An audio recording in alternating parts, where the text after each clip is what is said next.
v Lidlu od pondělí 17.3. prodávají jahody, tady zase v 10 pacích.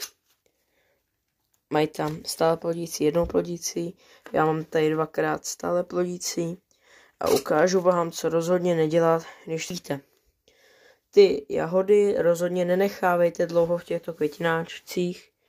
Nedej bože, abyste nechali tady ty květy, aby vykvetly a udělali jahody. To ty rostlinky vysílí a ani nebudou velký, protože tady z toho neudělá dobrý jahody.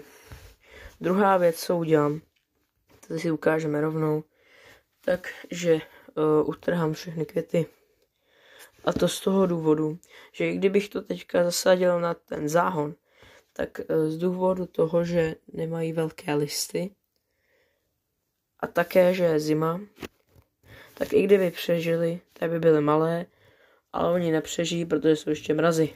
Takže rozhodně květy dát pryč a rostliny budou zdravé.